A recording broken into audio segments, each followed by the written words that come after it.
Друзья, всем привет! Продолжаем такие небольшие видосы с Черного моря. Уже по традиции, в прошлом году я такие видосы записывал, ну и в этом году не стал изменять появившейся недавно традиции. Итак, в прошлый раз мы говорили о том, как сделать машину, которая гонит ветер, да?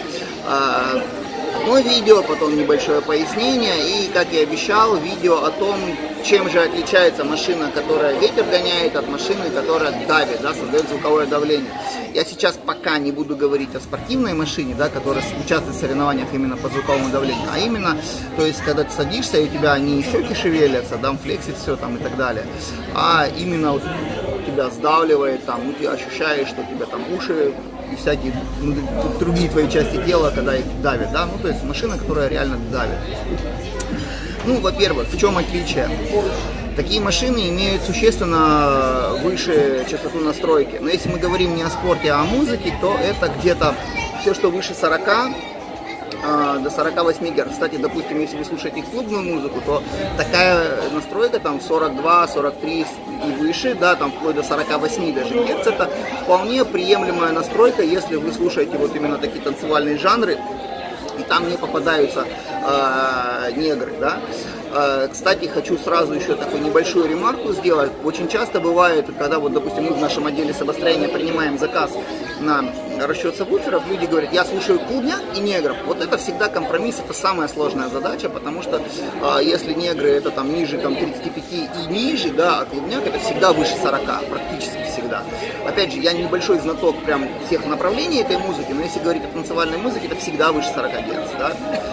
Вот. Давайте я слово «всегда» возьму в кавычки. Возможно, сейчас кто-то найдет какую-то танцевальную музыку, где не так, и будет мне выковыривать глаз и говорить, что нет, Серега, есть ниже. Ну, если есть, напишите в комментариях, что это за музыка танцевальная с басом ниже 40. Настройка у таких машин, которые давят, у них существенно выше, да. С чем это все связано? Почему ветер это низко? Да, кстати, часто вот бывает, что люди сделали там систему и говорят, да, блин, ветер гоняет, а не давит. И наоборот, я сделал, вот давит, блин, а вот ветра нет, а я хочу ветерок, чтобы гоняло. Причин тут несколько. Ну, первая причина, то, что мы все-таки стараемся создать звуковое давление в автомобиле. Автомобиль, он, блин, железный, да, и чем ниже частота, тем труднее кузову сопротивляться деформациям. Вот, то есть, если прям совсем по-простому, то вот все, что мы создаем давление, оно просто улетает через кузов. Поэтому, вот, обратите внимание, экстримные машины, их стараются, ну, как бы, они бетонированные, с толстыми стеклами. Причина именно в этом. Люди пытаются создать идеально жесткую систему, которая не будет деформироваться под действием звукового давления, да. И чем ниже эта частота, тем сильнее нужно создавать жесткость. Чем выше частота, тем меньше. Плюс второй момент, почему эти частоты выше. Потому что, опять же, причина здесь автомобиль. То есть автомобиль имеет габаритные размеры. У него, как правило, три главных размера. Это его длина, это его ширина и это его высота. Да? Эти размеры чем характерны? В том, что на этих вот размерах есть так называемые стоячие волны. Равно, то есть если высота, длина или ширина, то есть вот этот размер какой-то, принять его за четверть длины волны, то мы получим где-то для среднего автомобиля резонанс или стоячая волна по длине в районе там 40 с чем-то Гц, да, по ширине это в районе 200 и по высоте тоже где-то приблизительно так.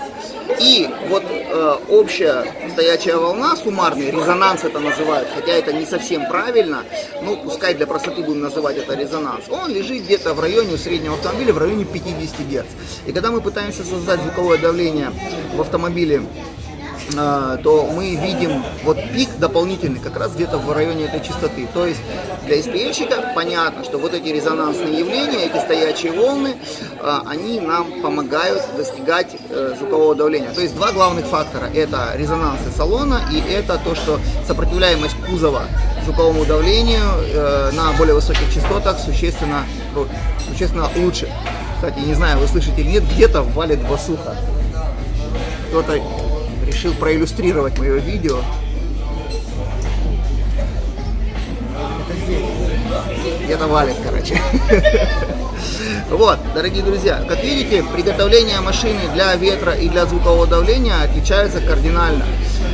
То есть ветер это настройки там ниже 35, и вплоть там до 25-22 даже некоторые люди. Понятно, что музыку это не игра. А, да, еще опять же в прошлый раз там со мной спорили, что вот есть там у меня 5000 треков, вот не замедленных, не таких, не сяких, а вот они натуральные, вот у них там 25 Гц, ну, ребята, ну, не может быть этого. Ну, просто, вот, может быть, это какие-то диджеи делают, да, но опять же, это специально сделанные для этого треки. А чтобы это были вот сделаны... Ну, я, конечно, небольшой знаток такой музыки, возможно, я ошибаюсь. Окей, могу признать, я мог тут ошибиться, возможно, есть, но откуда я беру сведения, да, у нас отдел собостроения считает сотни сабвуферов, сотни буквально, и у нас каждый человек у нас приносит минимум 20-30 треков, которые мы анализируем, чтобы выполнить этот заказ, и мы видим обычно, что там частот ниже там 30 Гц бывает крайне редко. Отсюда и вывод такой. Ну, может быть, конечно, к нам такие обращаются, а в основном люди слушают музыку с намного более высокими частотами. Хорошо, я немножко отвлекся. Итак, правила и отличия. Ветер — это частоты ниже 30 Гц, большая площадь. Давление, да, тоже нужна большая площадь, нужно большое смещение, но частоты существенно выше для того, чтобы взять себе на помощь резонансные явления в автомобиле и взять себе на помощь лучшую сопротивляемость кузова деформация. Собственно, вот и все. Дорогие друзья, и помните, что ветер и давление — это всегда компромисс. Вы можете получить высокое давление в машине, которая гоняет ветер, но для этого вам нужно иметь безумную мощность и иметь безумную жесткость кузова. Тогда у вас там будет давление. Все, дорогие друзья, используйте это знание. Если вам сегодня было полезно и интересно, пальчики вверх. Подписывайтесь на наш канал, зовем сюда всех своих друзей. А с вами был Сергей Туманов, Школа Автозвука. Увидимся. Пока-пока.